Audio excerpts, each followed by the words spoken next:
बिस्मिल्लाहिर्रहमानिर्रहीम। अस्सलामु अलैकुम वरहमतुल्लाहि वबरकातुहू।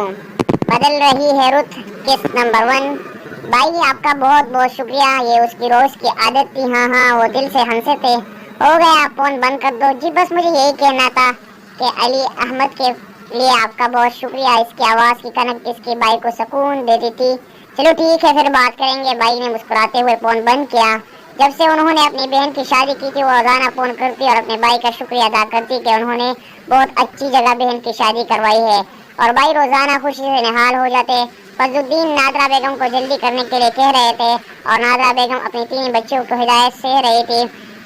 नायाब बेटा, तुम घर के सारे दरवाजे खिड़कियां चेक कर लेना। और महम बेटा, तुम जरा अब्बू का कमरा सेट कर लो, जल्दी से डस्टिंग कर लो।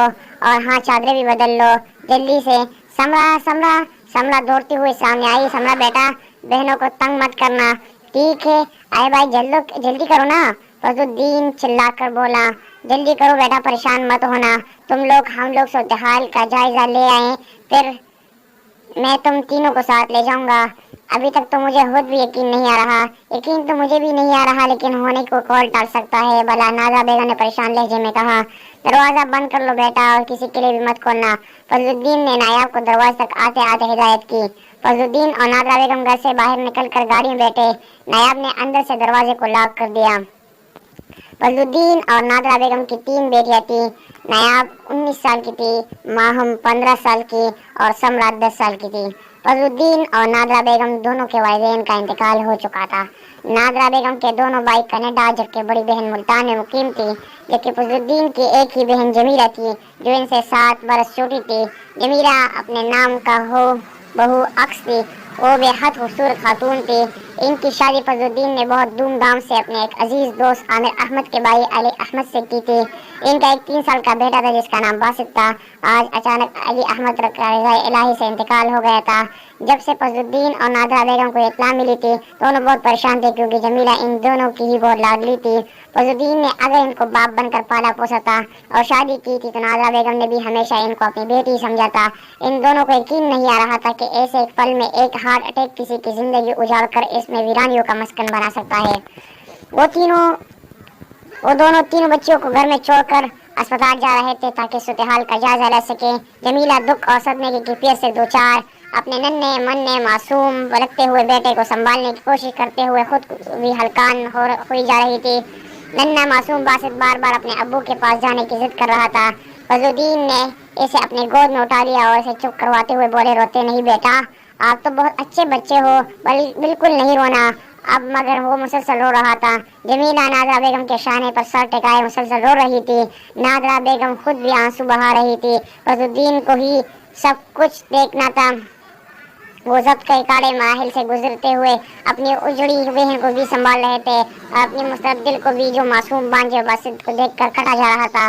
बेआवाज बह आने वाले आंसू को मुसलसल आंखों को गोशों से रगड़ने की वजह से इनकी आंखें लाल हो चुकी थी। वो अस्पताल की सारी फॉर्मेलिटीज को आमिर अहमद के साथ मिलकर निपटा रहे थे। अली अहमद के डेडी बॉडी को घर तक मुंतकिल थे। तमाम इंतजामात में फजलुद्दीन पेश थे। उन्होंने अपनी लाडली बहन को फूलों की तरह पाला पोस कर बड़ा किया था, मगर वो इस जमाने की धूप से बचा नहीं सकते थे, न ही इसका नसीब अपने हाथों से लिख सकते थे। इनका बस चलता तो इसके तमाम आंसुओं को अपने दामन में जज़ब कर लेते, मगर वो बेबस थे। वो खुद भी बहुत ज्यादा दुखी थे। फजलुद्दीन जमीला को अपने घर ले आए थे और हर मुमकिन इसकी दिलजोई करने में मसरूफ थे। बासित को नायाब, माहम और समरा ने संभाल लिया था। अली अहमद को गुजरे 40 दिन पूरे हो चुके थे। 40वें के सिलसिले में कुरान ख्वानी का सिलसिला चल रहा था। खवातीन आ रही थी, जा रही थी। कुछ खवातीन सिपारा पढ़ रही थी, कुछ खवातीन यासीन शरीफ पढ़ रही थी, कुछ खवातीन पढ़ पढ़ कर थक चुकी थी और इसलिए बातों में मसरूफ हो गई थी। और जितनी भी खवातीन आ जा रही थी, सबकी जुबान पर यही बातें थी, बेचारी जवानी में ही बेवा हो गई, छी अब इसका क्या होगा। भाई के सर पर तो पहले ही 3 बेटियां थी, अब बहन भी आ गई। छी कितना बुरा हुआ, बच्चे के साथ बहुत जुल्म हुआ, बच्चा रुल गया। इसको चाहिए कि कोई जॉब कर ले, इसे भाई भाभी पर बोझ नहीं बनना चाहिए। बड़ा अफसोस है। अरे तौबा, भी तो बड़ी जवानी में बेवा हो गई थी, बेचारी की जिंदगी बड़े अजाब में गुजरी। ऐसी सब बातें सुनते सुनते जमीला जब तक गई तो इसका जवाब दे गया और सिसक सिसक कर रोने लगी। नायाब अब्बू के लिए दौड़कर पानी ले आई। नाजरा बेगम इसे चुप करवाने लगी। रोते नहीं बेटा, बस जाने वाले को तकलीफ होती है। तुम तो इससे मोहब्बत करती थी ना, तुम नहीं चाहोगी कि इसे तकलीफ हो, तुम बस चुप हो जाओ। भाई मेरे साथ ही ऐसा क्यों हुआ? कोशिश किया बढ़ते हुए रो रही थी। अल्लाह के हर काम में मसलहत होती है बेटा, ऐसा नहीं करते, कुफ्र होता है। नाजरा बेगम सिवाय तसल्ली देने के कर भी क्या सकती थी? जमीला करोड़ों का बुरा हाल हो रहा था। फजलुद्दीन किसी काम से अंदर आए तो उन्होंने अपनी लाडली बहन को बलक बलक कर रोते देखा। इनका दिल कट कर रह गया। उन्होंने जमीला को अपने सीने से लगा लिया। मेरी प्यारी बेटी क्यों रोती है? फजलुद्दीन भाई, मैंने क्या गुनाह किया था? जमीला ने भाई के सीने सर उठाकर आंसू से भीगी आंखों से सवाल किया। कुछ भी नहीं किया मेरी बेटी ने। फजलुद्दीन ने जमीला के आंसू साफ किए। आंसू मजीद तो उतरने से गिरने लगे। फिर क्यों मुझे सजा मिल रही है? वो सिसकते हुए भाई के कंधे पर ढह गई। आंसू कॉलर में जज़ब होने लगे। हर किसी ने एक न एक दिन चले जाना है बेटा, किसी ने आज, किसी ने कल। जिसकी फ्लाइट आ जाएगी इसे जाना पड़ेगा बेटा। वो इसके बालों में धीरे धीरे हाथ पैर कर इसे तसल्ली दे रहे थे। फिर देर तक वो इसे समझाते रहे।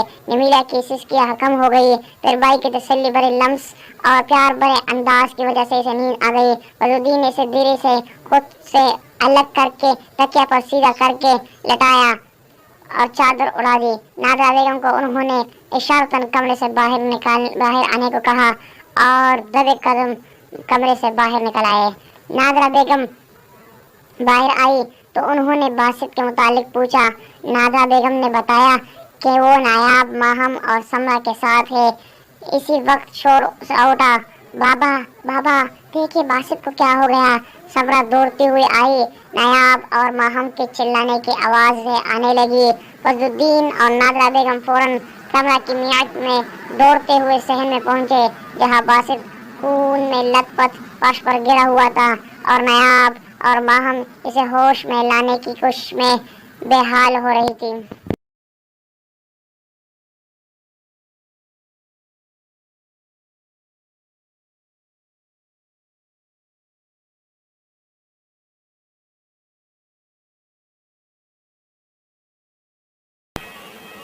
बदल रही है रुत किस नंबर 2। दोनों जोर जोर से रोई जा रही थी। कुछ औरतें इर्द गिर्द जमा हो गई थी और बातें करने लगे। अरे देखो तो बेचारी बच्चे की ठीक से देखभाल भी नहीं कर सके। छी बेचारे बच्चा, पता नहीं जमीला के लिए क्या क्या दुख लेके है, वगैरह वगैरह। फजलुद्दीन ने फौरन बासित को बाहों में उठाया। इसका सर फट गया था और चिल्लाए, समरा जल्दी से गाड़ी की चाबी लाओ, भागो।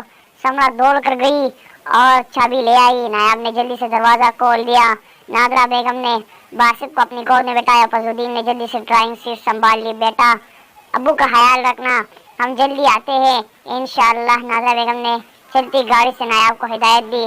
जी अम्मी, बासित को ठीक करवा के ले आइएगा प्लीज। नायाब ने रोते हुए कहा, बेटा देखना अभी फिलहाल अब्बू को कुछ भी न बताना।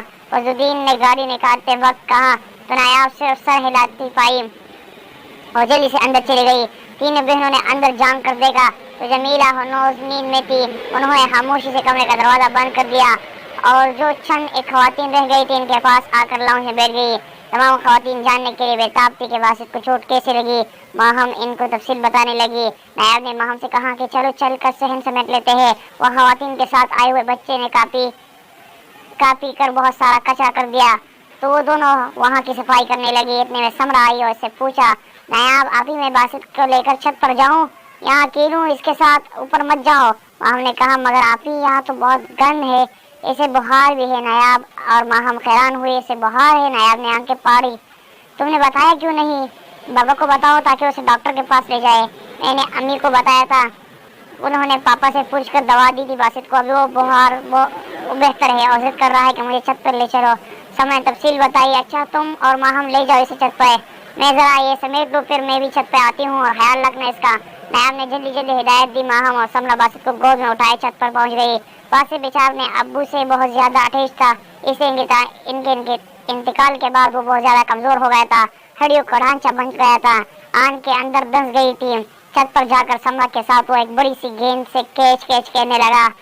खेलते खेलते गेंद सीढ़ी की तरफ की तो बासित गेंद पकड़ने को लपका और इसका पांव सीढ़ी से फिसल गया और वो नीचे आ गिरा। नीचे गिरते गिरते इसके लबों पर सिर्फ अम्मी अब्बू की आही सदाई थी। फजलुद्दीन और नाज़ा बेगम इसे अस्पताल ले गए थे। नायाब, माहम और समरा बेचैनी से इन तीनों का इंतजार कर रहे थे। बासित आधे घंटे बाद ही जमीला की कच्ची सी नींद टूट गई थी। तमाम खवातीन अपने घरों को जा चुकी थी। जमीला अपने बेटे को ढूंढने के लिए पूरा घर का चप्पा चप्पा चाह रही थी। नायाब, बेटा बासित कहाँ है? अब्बू, वो बासित को बाबा बाहर चक्कर लगवाने के लिए लेकर गए हैं। वो बहुत रो रहा था ना, इसलिए। नायाब ने जल्दी में बहाना करा। अच्छा, जमीला ने अच्छा को मायूसी से खींचा। न जाने क्यों मेरा जी बहुत घबरा रहा है। वो खड़े खड़े एकदम से बैठ गई तो नायाब लपक कर अब्बू को संभालने के लिए इनके बराबर में आ गई थी और बहन को आवाज दी, समरा जल्दी से पानी लेकर आओ। समरा दौड़ती हुई आई और पानी का गिलास नायब को थमाया। माँ हम भी साथ आकर बैठ गई और बुआ के पैरों को माशिश करने लगी। नायब ने जमीला के मुंह में 2 कतरे पानी के टपकाए, लेकिन इसकी तबीयत नहीं संभल रही थी। इसकी सांस फूलने लगी थी। फजल भाई से कहूँ बासित को ले आए जल्दी। जमीला रो रही थी, बोल रही थी, परेशान थी। माँ हम जल्दी से बाबा को फोन करो ना, नायाब ने कहा तो समरा दौड़ती हुई कमरे में गई और मोबाइल से कॉल मिलाने लगी। इसने फजलुद्दीन को जल्दी जमीला की सूरत हाल से आगाह किया और फिर से आकर से तसल्ली देने लगी। बासित के सर पर पट्टी बंधी हुई देखकर जमीला के हाथ पांव फूलने लगे। ये क्या हो गया मेरे बच्चे को? फजल भाई ये क्या हो गया? जमीला ने बासित को अपनी गोद में छुपाते हुए भाई से शिकवा किया। कुछ नहीं हुआ, बस अल्लाह का शुक्र अदा करो, अभी बिल्कुल ठीक है बासित। जमीला इसे अपने सीने से लगाकर रोती रही। नाज़ा बेगम ने बासित को इससे जबरदस्ती अलग करके नायाब के हवाले किया। इसे ले जाकर लेटा दो बेटा और इसके लिए जूस बनाओ। मैं जूस नहीं पीऊंगा आपी। बासित नायाब की गोद में मनमनाया। जूस नहीं पियोगे तो दूध पीना पड़ेगा। नायाब इसे गोद में पिचकारते हुए बोली, मुझे जामिशीर डाल कर दे दूध में। बासित ने अपनी पसंद बताई तो नायाब ने इसे लेकर किचन में चली गई। जमीला से देखते देखते रोए जा रही थी। फजलुद्दीन ने जमीला के सर पर हाथ रखा। बस करो बहन, अल्लाह का शुक्र अदा करो कि कोई बड़ा मसला नहीं हुआ, सब ठीक है। नाज़ा बेगम ने हल्की सी आवाज में पूछा, खाना लगा दूं? फजलुद्दीन ने अपनी बीवी को गौर से देखा और फिर असबात में सर हिला दिया तो नाज़ा बेगम ने इशारतन जमीला को दस्तरखान पर लाने को कहा। उन्होंने हाँ में सर हिलाकर इन्हें खाना चुनने का इशारा किया। नाज़ा बेगम दूसरे कमरे में जाकर खाने चुनने लगी। थोड़ी देर में सब बच्चे जमा हो गए। फजलुद्दीन जमीला को लेकर आए। दस्तरखान के इर्द गिर्द बैठे सभी अफराद की नजर जमीला के ऊपर टिकी थी, जो खामोशी से अपने सामने रखी खाली प्लेट पर बने नीले पीले फूलों को इंतज़ार से तक रही थी।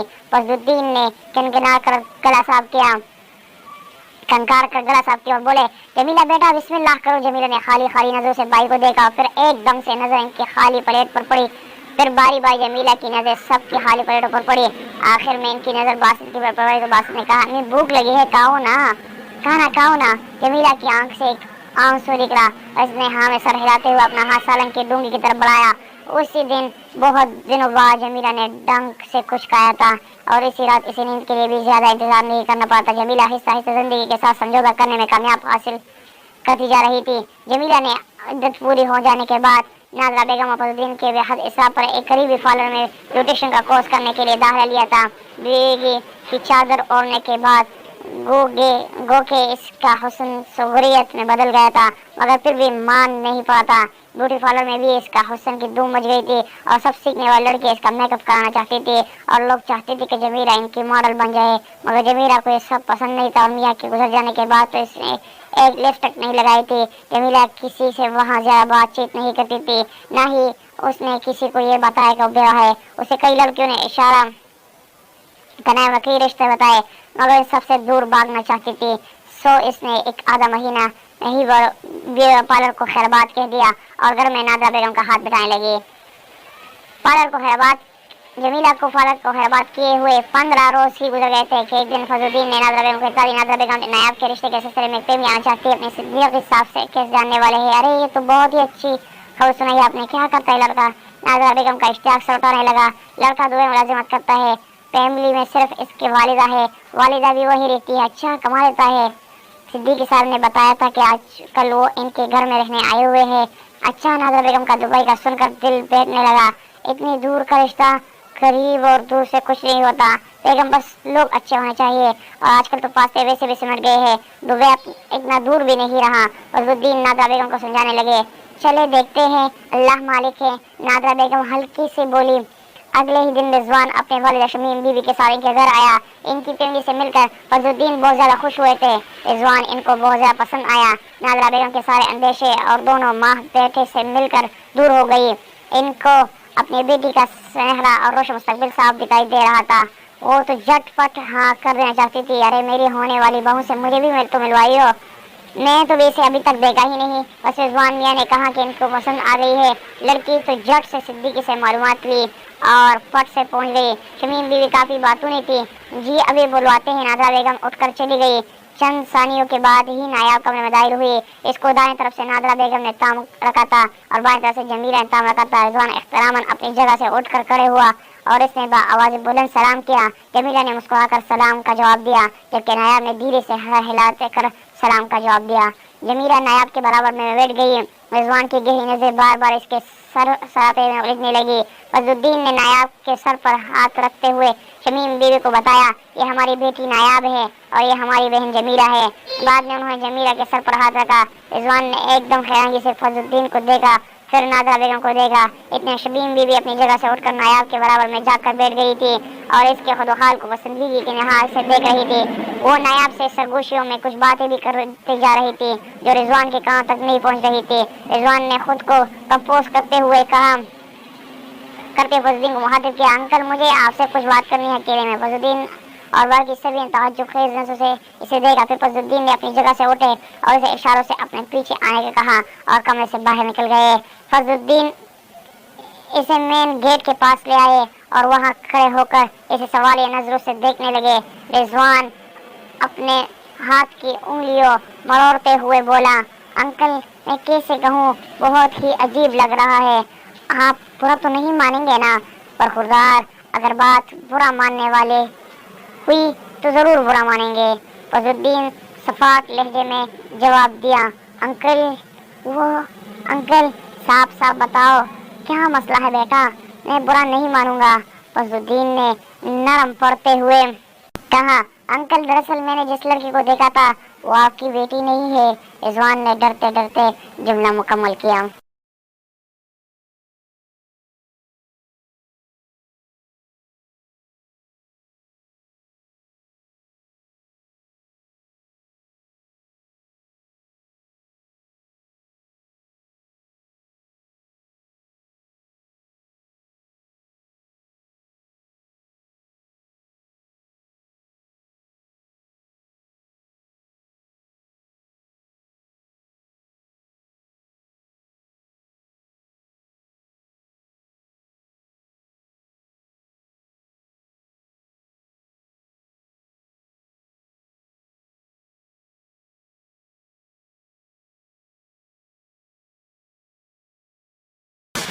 बदल रही है रुत केस नंबर 3।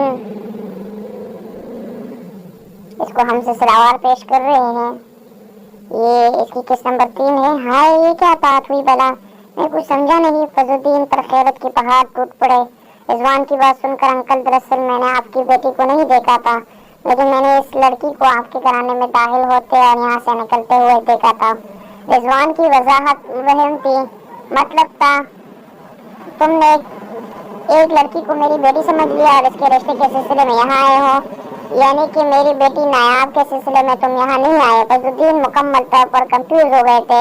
जी अंकल, वो लड़की आपकी बेटी नहीं है। रिजवान ने सर झुकाकर धीमी आवाज में कहा। कोई अपनी गलती तस्लीम की इंतहाई नामाकूल इंसान हो मियां तुम तो। चलो निकल लो यहाँ से। फजलुद्दीन का एकदम पारा चढ़ रहा था। वो अंकल एक और बात भी है, रिजवान ने डरते डरते हल्की सी आवाज में कहा। वो भी कह चुको। वैसे भी आप मुझे तुमसे कोई भी माकूल किस्म की बात की उम्मीद नहीं है। जो भी कहोगे फजूल बात ही कहोगे। फजलुद्दीन ने जान छुड़ाने के अंदाज में कहा, अंकल वो लड़की आपकी बहन है। रिजवान ने गोया धमाके ही कर डाला था। क्या क्या कहा तुमने? फजलुद्दीन एकदम हैरान भी हुए और साथ में बदक भी गए। जी अंकल, मैंने आपकी बहन को ही देखा था और आप सिद्दीकी साहब समझे क्या मैं आपकी बेटी के मुतालिक बात कर रहा हूँ। रिजवान की वजाहत बिल्कुल साफ थी। सब कुछ साफ एक गलतफहमी की वजह से हुआ था। तुम जानते हो एक दया है। फजलुद्दीन को समझ नहीं आ रहा था कि वो कैसे रिएक्ट करे। इस बारे में उन्होंने अभी तक कुछ सोचा नहीं था। क्या आपके हैरान होने की बारी रिजवान की थी? क्या आप सच कह रहे? तुम सचमुच नामाकूल इंसान हो मियां। कोई आदमी खुश व खास में अपनी बहन को बेवा कहने के मुताबिक सोच सकता है भला? सच है तभी बता रहा हूँ। सिर्फ यही नहीं, वो एक और सच भी है, सुनना पसंद करोगे? फजलुद्दीन ने सचमुच बुरा मना रहे थे। कैसे सच? रिजवान को अपनी आवाज दूर से आती महसूस हो रही थी। मेरी बहन का एक 3 साल का बेटा भी है। फजलुद्दीन ने एक धमाका सा किया था। रिजवान ने दीवार का सहारा लेकर खुद को गिरने से बचाया था। थोड़ी देर तक फजलुद्दीन रिजवान को हंसने की निगाहों से घूरते रहे। तो रिजवान अंदर कमरे में गया और अपनी वालिदा को अपने साथ लिए फौरन रवाना हो गया। फजलुद्दीन इसे ज्यादा देखते रहे। क्या कह रहा था रिजवान के जाने के बाद नादरा बेगम ने फजलुद्दीन से पूछा, तुम्हारा क्या ख्याल है, क्या कह रहा होगा? फजलुद्दीन ने इनकी सोच की परवाज़ जाननी चाहिए। नादरा बेगम ने सोचते हुए कहा, क्या जहेज के मुताबिक बात कर रहा था? लेकिन ऐसा लग नहीं रहा था। फजलुद्दीन ने नफी में सर हिलाया। नहीं, जहेज की तक तो बात पहुंची नहीं। फिर नादरा बेगम को सुई अटक गई थी। फजलुद्दीन ने बेगम को गौर से देखा, फिर एकदम पूछा, तुम्हारा ख्याल में रिजवान कैसा लड़का है? मुझे तो रिजवान बहुत अच्छा लगा। इसकी माँ भी अच्छी खातून है और इनको तो नायाब बहुत ही पसंद आई। नाजरा बेगम को यह रिश्ता भाग गया था, लेकिन नायाब वो लड़की नहीं है। इसे देखकर रिजवान इस घर में रिश्ते की बात करने के लिए आ गया था। फजलुद्दीन ने भी घुमा फिरा कर बात की। क्या मतलब? नादरा बेगम उलझ कर बोली, मतलब ये कि वो किसी और लड़की को मेरी बेटी समझा था। दरअसल फजलुद्दीन ने सांस लेने को रोके। इसने जमीला को मेरी बेटी समझ लिया था और असल में जमीला के रिश्ते के सिलसिले में आए थे। नादरा बेगम का मुंह खुला का खुला रह गया। ये आप क्या कह रहे हैं? सच कह रहा हूँ भाई। लेकिन ऐसा कैसे हो सकता है? कैसे हो सकता है? मतलब वो जानता था कि जमीला बेवा है? नहीं, जानता तो नहीं था, लेकिन मैंने इसे बता दिया। यही बता दिया कि इसका एक बेटा भी है। फिर क्या कहा उसने? नादरा बेगम का दिल अनजाने वसवसों से बढ़ने लगा। फिर वो सोच में पड़ गए। इसने कोई जवाब नहीं दिया। नादरा बेगम की अटकी हुई सांस जैसे बहाल हो गई थी। सुनो जी, बच्चियों से इस बात का जिक्र नहीं करना। जी ठीक है, नहीं करूंगी। वो दिल ही दिल में दुआ कर रही थी कि इतना अच्छा रिश्ता है, यहाँ नायब के अलावा किसी और की शादी न हो जाए। इनके ज़हन में चंद एक बात चल रही थी। वो सोच रही थी कि कैसे शमीम के साथ ताल्लुकात मजबूत करके इन दोनों की शादी खाना आबादी से अंजाम दिया जाए। जबकि नादरा बेगम को पहलू में बैठ इनके मियाँ फजलुद्दीन किसी और ही सोच में गलता थे। Uncle uncle, Fazluddin uncle. Fazluddin आवाज सुनकर ठिठक कर रहे थे और रिजवान की आवाज पहचान रहे थे। रिजवान सिद्दीकी साहब के साथ तेज चलता हुआ इनके सामने खड़ा हुआ। फजलुद्दीन इन दोनों को चुपचाप देखने लगे। अस्सलाम वालेकुम, कैसे फजल भाई? सिद्दीकी साहब बगलगीर हुए। वालेकुम अस्सलाम, अल्हम्दुलिल्लाह। आप कैसे हैं? फजलुद्दीन ने अपने लहजे में गर्मजोशी समझने की कोशिश की। अस्सलाम वालेकुम अंकल। रिजवान ने मुसाफिर के लिए हाथ आगे बढ़ाया। वालेकुम अस्सलाम। फजलुद्दीन ने रिजवान से हाथ मिलाया। फजलुद्दीन साहब, अगर आपके पास चंद मिनट हो तो क्या हम कहीं बैठकर बात कर लें? सिद्दीकी साहब ने कहा, मेरे घर आ जाए। फजलुद्दीन ने अपने घर की जानिब इशारा किया। नहीं, किसी और जगह सुकून से बैठकर बात करनी है। सिद्दीकी साहब के अंदाज पे फजलुद्दीन ने टिटक कर इनको फिर रिजवान को देखा, जो किसी परवादार बच्चे की तरह बिल्कुल खामोश खड़ा सब सुन रहा था। आप बता दें कहाँ बैठ सकते हैं बात करने के लिए? फजलुद्दीन ने आराम से जवाब दिया, चलिए फिर पठान के होटल पे एक कप चाय का हो जाए। सिद्दीकी साहब ने फैसला करते ही आगे की जानिब कदम बढ़ाना शुरू कर दिए और दोनों सिद्दीकी साहब के मय्यत में पठान के होटल पहुंच गए और एक कोने वाली मेज पर बराजमान हो गए। सिद्दीकी साहब ने चाय का ऑर्डर दिया और तीनों इधर उधर की बातें करने लगे। इतने में चाय आ गई। चाय की चुस्की लेते हुए सिद्दीकी साहब ने बात का आगाज किया। फजलुद्दीन साहब, आपके घर शमीम बहन और रिजवान आए थे। मैं माजरत चाहता हूँ कि कुछ गलतफहमी की बिना पर थोड़ी बात बिगड़ गई। फजलुद्दीन ने खामोशी से इनको देखते रहे। दरअसल मैंने बच्ची को देखा नहीं था, बस रिजवान ने कहा कि मैं आपके घर आते जाते देखा तो मैं समझा आपकी बेटी है। दरअसल आपकी बहन की तरफ मेरा ध्यान ही नहीं गया था। मैं बहुत ज्यादा माजरत हुआ हूँ। सिद्दीकी साहब चाय के कप पर हाथ फेरते हुए कहते जा रहे थे। कोई बात नहीं सिद्दीकी साहब, सब कुछ गलतफहमी की बुनियाद पर हुआ, आप इस बात को भूल जाए। फजलुद्दीन ने कहा, दरअसल रिजवान आपकी बहन से शादी करना चाहता है। सिद्दीकी साहब की बात पे फजलुद्दीन चौंक कर उन्हें देखा।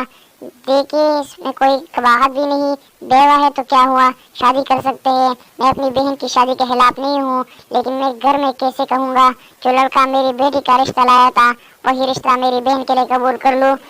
मेरे लिए दोनों बराबर है, मेरी बेटी और बहन भी। मगर फजलुद्दीन कश्मकश में मुब्तला थे। अगर मगर कुछ नहीं फजलुद्दीन भाई, आपकी बहन का घर बस जाए तो सबसे ज्यादा खुशी भी आप ही को होगी ना? सिद्दीकी साहब का मुतालिबा जोर पकड़ रहा था। कहते तो आप ठीक है, मैं भी चाहता हूँ कि मेरी बहन दुनिया मेरी बहन को दुनिया भर की खुशियां नसीब हो और मुझे तो रिजवान का रिश्ता पसंद भी है, बहुत ज्यादा आया है। फजलुद्दीन ने नरम निगाहों से रिजवान को देखा और मुस्कुराया। लेकिन अंकल अम्मी, रिजवान ने सिद्दीकी साहब को कोड वर्ड में कुछ याद दिलाया। हाँ फजल भाई, बस एक मसला है, शमीम बहन को पता न चले कि जमीला बेटी बेवा है और इनका बेटा भी है। सिद्दीकी साहब ने झिझक कर अपने मुद्दा बयान किया। क्यों, हम झूठ क्यों बोले? प्लीज अंकल, अम्मी नहीं मानेगी, प्लीज अंकल आप मान जाए ना। रिजवान ने इंतजार करते हुए फजलुद्दीन के हाथों को थाम लिया। फजलुद्दीन ने पूरा अपने हाथ छुड़ाते हुए कहा, लेकिन मैं ऐसा नहीं क्यों करूं भाई? अंकल, मेरी अम्मी पुराने ख्यालात की मालिकन है, वो इस बात को कभी कबूल नहीं करेंगी मैं किसी भी वैसे शादी कर लूँ। रिजवान बेबसी से बोला। सिद्दीकी साहब, रिजवान बहुत अच्छा और नेक बच्चा है, मैं इसकी जमानत लेता हूँ, आपको कभी कोई परेशानी नहीं होगी, आप सिर्फ एक बात पे कंप्रोमाइज कर ले। सिद्दीकी साहब ने फिर से जोर डालना शुरू कर दिया। ये कंप्रोमाइज की बात नहीं है सिद्दीकी साहब, इसका एक बेटा भी है, जीता जागता बेटा। आपने सोचा कि अगर आप जमीला को कुंवारी जाहिर करेंगे तो इसका बेटा कहाँ जाएगा? इसे आप अपना बेटा जाहिर कर दीजिएगा ना। सिद्दीकी साहब सब सोच कर आए थे, वो आपकी फैमिली से अटैच भी बहुत है, इसे कोई मुश्किल पेश नहीं आएगी। कमाल है वाह भाई, आपके 3 साल के मासूम बच्चे को इसकी माँ से अलग करने के मुताबिक सोच भी कैसे सकते हैं? सिद्दीकी साहब, फजलुद्दीन साहब उठने की कोशिश की, लेकिन सिद्दीकी साहब ने इनको पकड़ कर फिर बैठाया। ये सब आप अपनी बहन के रोशन मुस्तकबिल के लिए करेंगे। फजलुद्दीन साहब, आपकी बहन को एक नेक और मुखलिस जवान साथी मिल जाए, इससे बढ़कर आप और क्या चाहेंगे?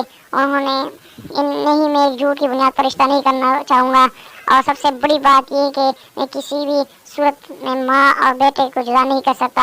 माँ का मुस्तकबिल संवारने के लिए मैं बेटे का मुस्तकबिल खराब नहीं कर सकता। फजलुद्दीन ने खत्म अंदाज में बात खत्म की और उठकर लंबे लंबे डाक पड़ते पठान के होटल से बाहर निकल गए। रिजवान और सिद्दीकी साहब एक दूसरे का मुंह देखने लगे। नादरा बेगम ने फजलुद्दीन के सामने चाय का कप रखा तो किसी गहरी सोच में गुम नजर आए।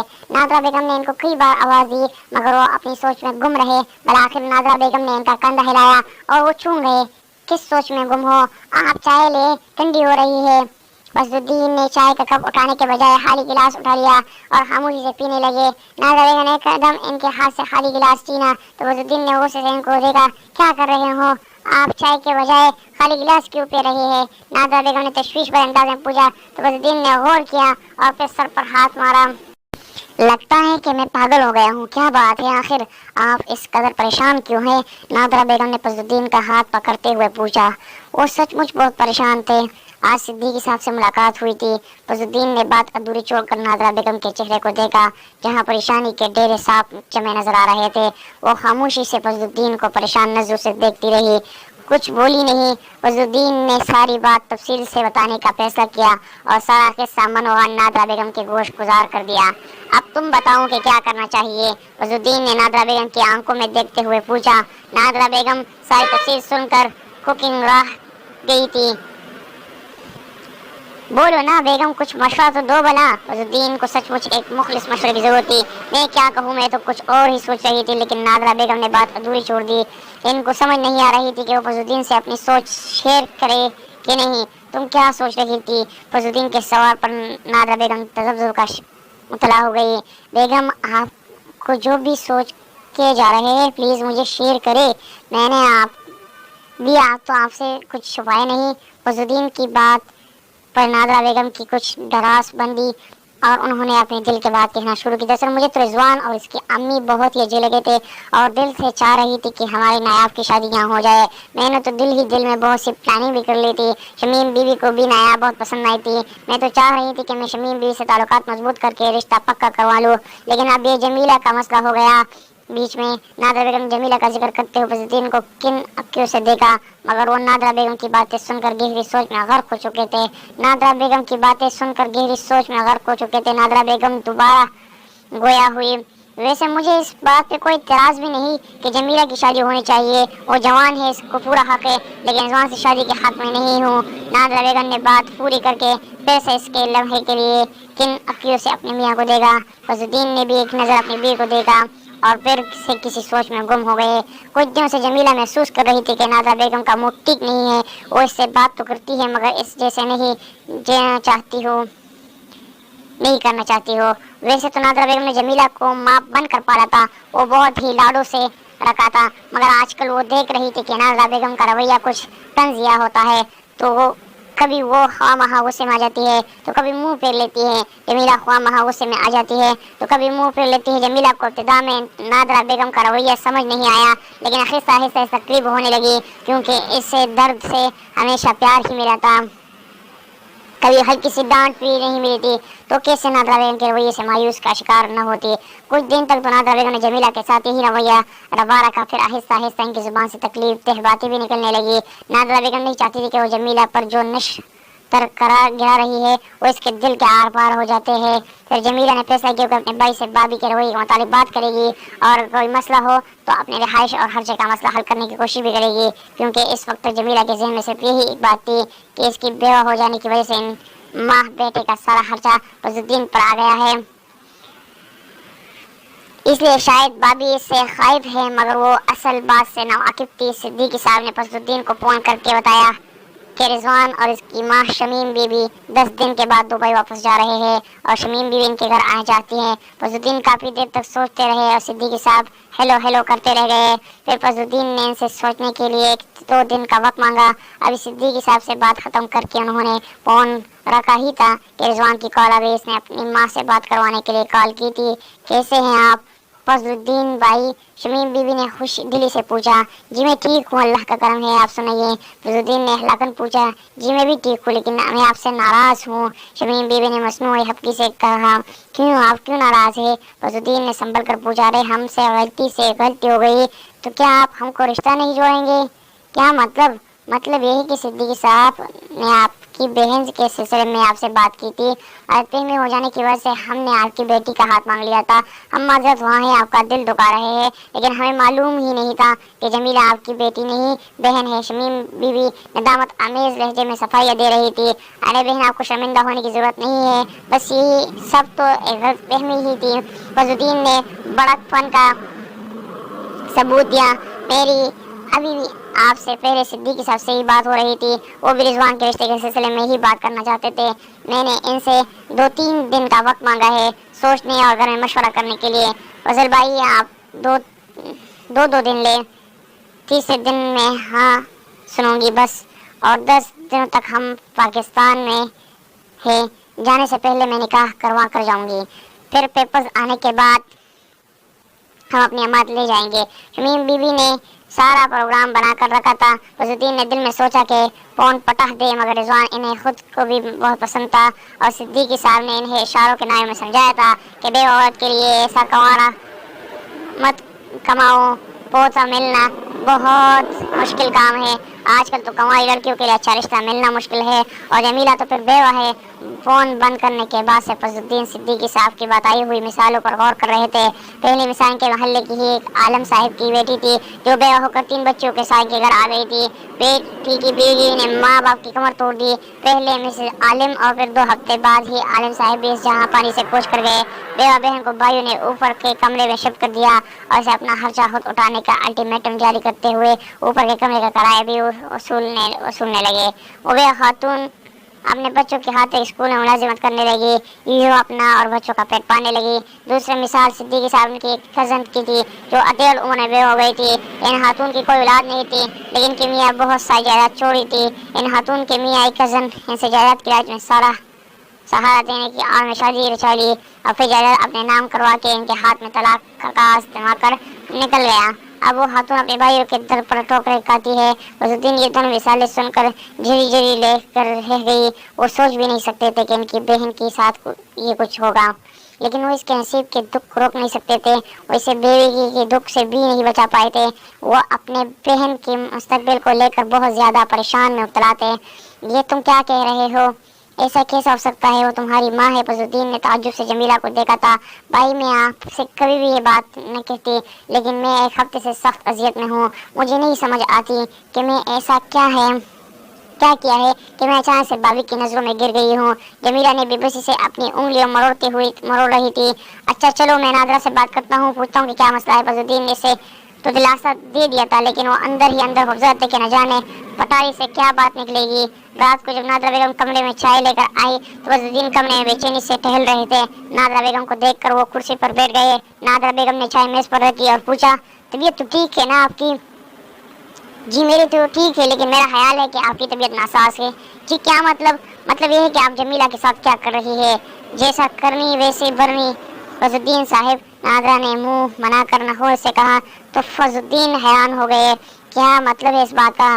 کیا ہے میری بہن نے، آپ کی بہن نے میری بیٹی کی خوشیوں پر شب خون مارا ہے؟ نادرہ بیگم نے ان کے الفاظ پر فضل الدین ایک دم اپنی جگہ سے اٹھ کھڑے ہوئے اور ان کا ہاتھ اٹھا اور چلائے نادرہ، لیکن ان کا ہاتھ ہوا میں ہی معلق رہ گیا۔